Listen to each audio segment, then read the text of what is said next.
Olá, nós estamos no laccursos.com.br, eu sou o Rodrigo Belmonte, a gente vai dar continuidade e finalizar a nossa revisão de Direito Constitucional para a prova do INSS. Belezinha? Sussa, vamos fazer uma bateria de exercícios aqui que envolve o conteúdo da prova de Constitucional, começando já pelo CESP, lógico, né? Tudo do CESP, TRE, prova de técnico de 2016. A respeito da administração pública e dos servidores públicos, assinale a opção correta. O sistema constitucional brasileiro adota o modelo descentralizado de administração, em que há diversas entidades e órgãos com competências diferenciadas para a realização das atividades administrativas. E aí, está certo ou está errado? O lance dessa questão é o seguinte, ele colocou aqui, ó, o modelo descentralizado. Sim, a administração brasileira adota o modelo descentralizado. Isso é induvidoso, adota o modelo descentralizado. Mas também adota o modelo desconcentrado. Eu tenho uma diferença entre desconcentração e descentralização. Aí, olha só. O sistema constitucional brasileiro adota o modelo descentralizado de administração em que, daqui para frente ele vai dar o conceito de descentralizado, em que há diversas entidades e órgãos com competências diferenciadas para a realização de atividades administrativas. Onde é que está o erro aqui? Quando eu falo em descentralização, eu não tenho a realização de atividades meramente administrativas, não. Quando eu falo de descentralização, eu estou falando de repassar determinados serviços públicos completos e esses serviços possuem as suas respectivas atividades administrativas. Isso é descentralização. Eu crio uma outra pessoa jurídica para realizar uma atividade para a administração pública. E esse conceito de que eu tenho diversas entidades ou órgãos com competências diferenciadas para realização de atividades administrativas é o conceito de desconcentração. Aqui, o correto seria desconcentração e não descentralização. Por isso que a letra A está errada. Tá? Vamos lá, para a letra B. Servidor público dotado de estabilidade e de cargo efetivo apenas responderá civilmente por dano causado a terceiro no exercício da função se comprovado que ele agiu com dolo. Isso está correto. Por que isso aqui está correto? Que o servidor só responde por dano causado a terceiro se ele agiu com dolo. Porque existe a responsabilidade objetiva do Estado. Sim, é o Estado que responde perante o terceiro. É o Estado que responde perante o terceiro. E o servidor só responderá para o Estado se o Estado promover uma ação regressiva contra ele. Né? Então, o que rola? O Estado indeniza, repara o dano, que isso se chama responsabilidade objetiva estatal, e depois o Estado pode mover uma ação de regresso contra esse servidor para exigir desse servidor que ele repare o dano causado. Isso aí não exclui a possibilidade do particular lesado direcionar uma cobrança direta contra o servidor. Isso é perfeitamente possível, tá? Não exclui. Mas o servidor só vai responder se ele agiu com dolo. Se ele agiu com culpa, não vai ter como ele ser obrigado a responder, tá? A letra B é a nossa resposta correta. Vamos para a letra C. A proibição de acumular remunerações de cargos públicos não se estende aos empregados públicos de sociedade de economia mista. Está errado, se estende sim. Ela é uma regra que atinge os empregados da sociedade de economia mista, assim como atinge os empregados públicos das empresas públicas. É uma regra que atinge todos os servidores públicos, seja da administração direta, sejam empregados públicos da administração indireta e também aqueles que são servidores públicos na administração indireta, autarquias e fundações. Então, não exclui empregados públicos. O princípio da moralidade administrativa impõe ao servidor somente o dever de praticar atos que sejam juridicamente corretos. Olha só, o princípio da moralidade administrativa impõe ao servidor somente o dever de praticar atos que sejam juridicamente corretos. Não é da moralidade, é da legalidade, né? É o princípio da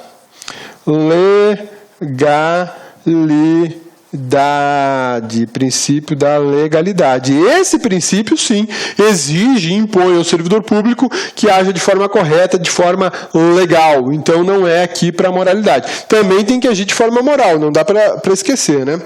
Dado o princípio da impessoalidade, em nenhuma hipótese será considerado válido ato fundado em interesse pessoal.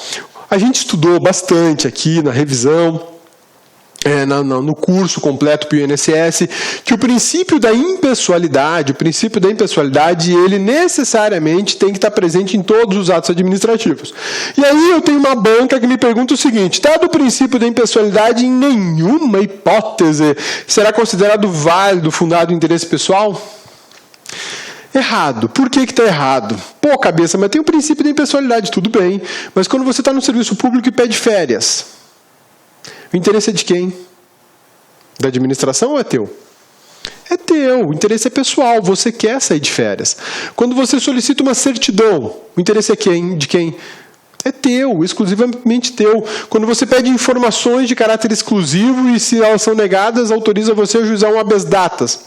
O interesse é teu, é pessoal. Então o ato administrativo vai ser praticado no seu interesse pessoal. Não bastasse isso, ainda existem os atos administrativos de efeitos concretos. Né?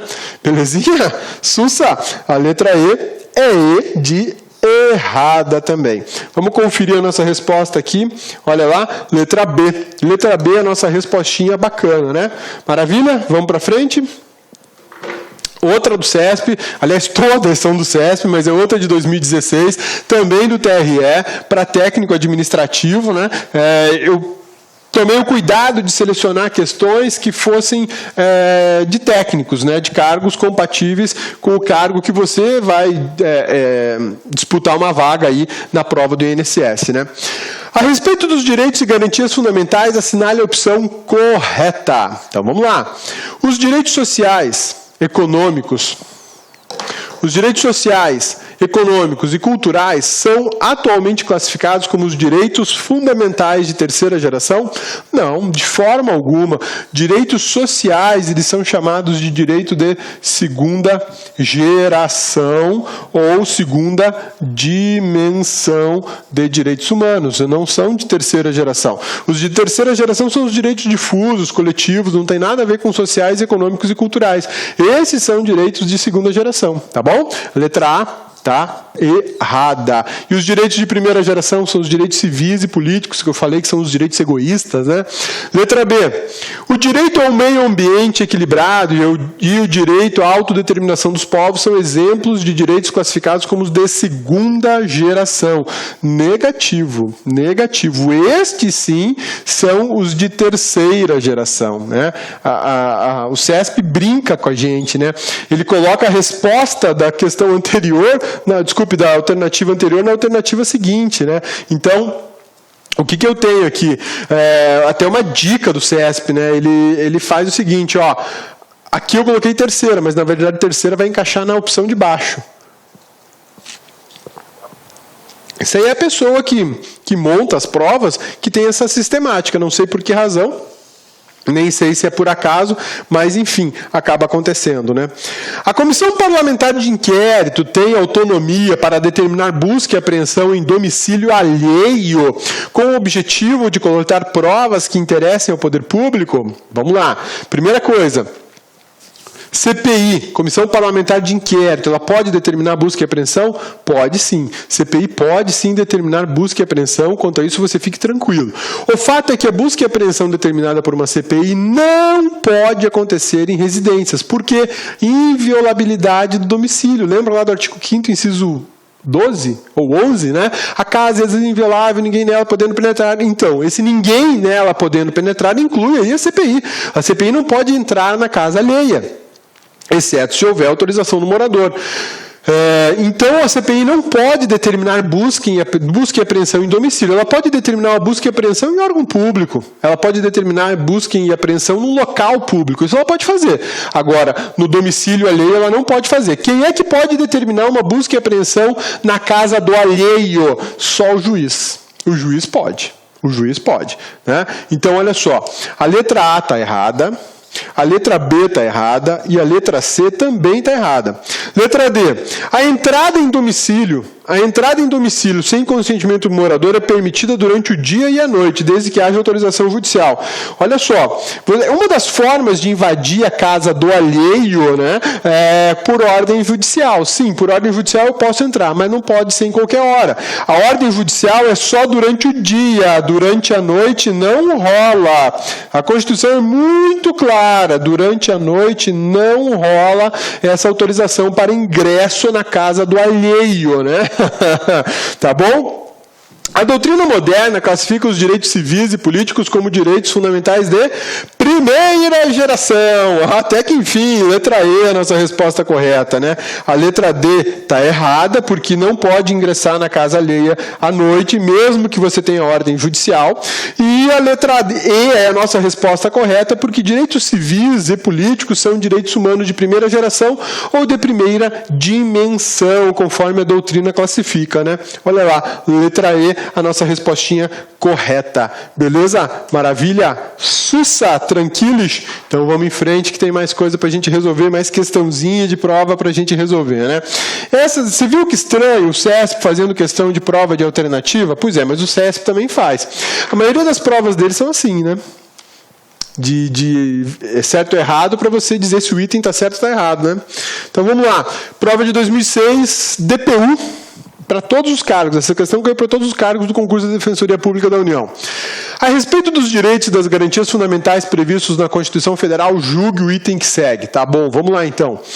A Defensoria Pública da União pode, em decorrência de expressa previsão... Gostou da super aula? Top de linha? Quer continuar assistindo essa videoaula? Convido você a acessar nosso site, laconcurso.com.br e fazer nosso curso completo de aulão de véspera do INSS 2016. Professor, o curso de aulão de véspera é exatamente isso.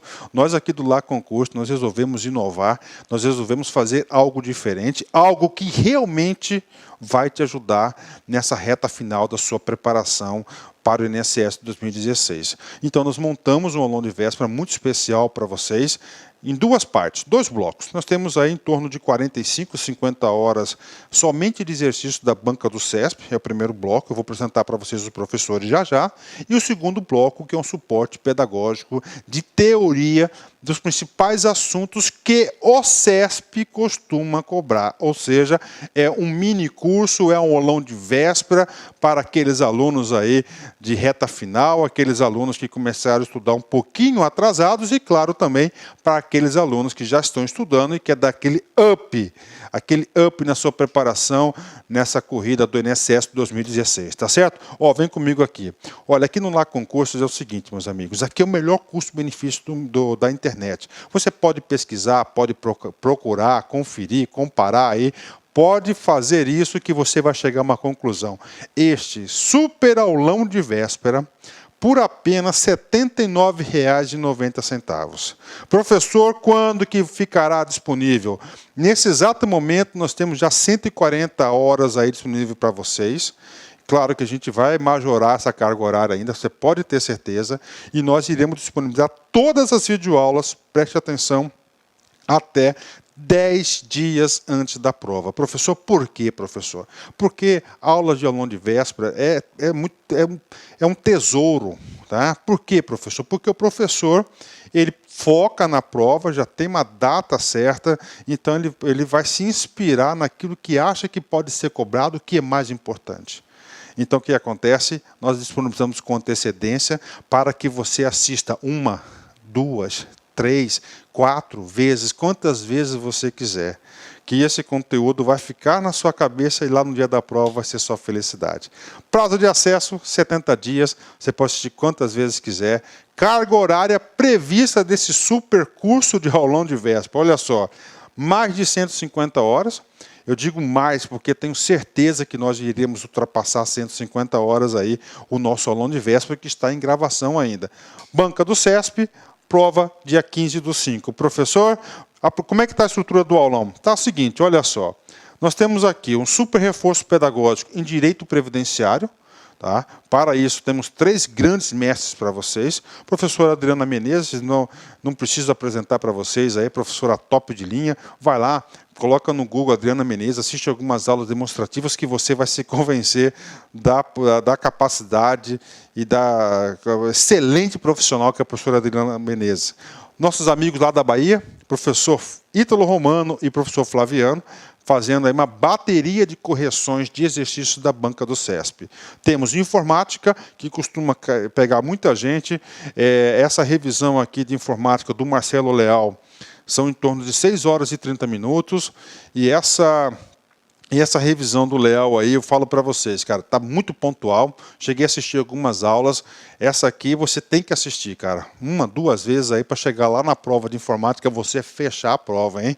Ok? Língua portuguesa, também calcanhar de Aquiles aí de muitas pessoas aí. O professor Sidney Martins está gravando, já gravou a primeira parte, já disponibilizamos para vocês. Para as próximas 2, 3 semanas, vai gravar as outras 3 partes da aula do CESP. Administrativo e Constitucional, professor Constituição, professor Cabeça aí, Rodrigo Belmonte, excelente profissional, e aquela matéria, aliás, que os alunos se preocupam muito, que é raciocínio lógico, matemática. Ó, Jefferson Fiel para vocês, oferecer com o professor Jefferson, já está preparando, serão 6 horas. Tá? 6 aulas de 1 hora do professor Jefferson Fiel, que vai gravar para vocês aí um super revisão. Meus amigos, minhas amigas, olha só, pesquise, compare, pega o nome desses professores, joga aí no YouTube, né? Joga no YouTube, faça uma pesquisa, assista um pouquinho das aulas dele, compare. Você vai chegar à conclusão que é um super time de professores. Resumindo, esse curso, vocês terão 4 módulos, tudo isso por R$ 79,90. Olha só, aulão de véspera do INSS, aqui você pode clicar e ver as aulas que já estão disponíveis. Este aulão de véspera está em gravação ainda, tá certo? Vou até colocar lá na descrição da aula em gravação. Já tem 29 horas de videoaulas para vocês, só de correção de exercícios com foco no CESP INSS 2016. Aqui faltam 100% constitucional, administrativo, informática e 3 aulas ainda do professor Sidney Martins. Garanto para vocês que nós chegaremos aí muito próximo de 50 horas. Professor, e outros 3 módulos? Os outros 3 módulos são módulos de teoria, que nós estamos disponibilizando para vocês de suporte. Por exemplo, direito previdenciário, meu amigo. São 70 questões de 120. Resolvemos disponibilizar o módulo completaço da professora Adriana Menezes, que são de 39 horas para vocês. Papo sério com vocês, isso aqui vai fazer a diferença. Você quer passar, quer ficar competitivo, quer ter chance de disputar a vaga? Cara, obrigação sua, papo reto. Assistir pelo menos 2 vezes a aula da professora Adriana. Língua portuguesa, fizemos um resumo aí das principais aulas do professor Sidney Martins, 21 horas para a galera aí. Direito administrativo e constitucional, unificamos as 2 matérias, tá, com os principais assuntos, aqueles assuntos que o banca do CESP costuma cobrar. Tá certo, meus amigos? Então aí, espero vocês aí nesse super aulão de véspera do LA Concursos. Nós vamos fazer a diferença e nós iremos ajudá-lo bastante você nessa preparação, nessa caminhada rumo à sua aprovação. Um forte abraço, fique com Deus. Tchau, tchau. Clique lá.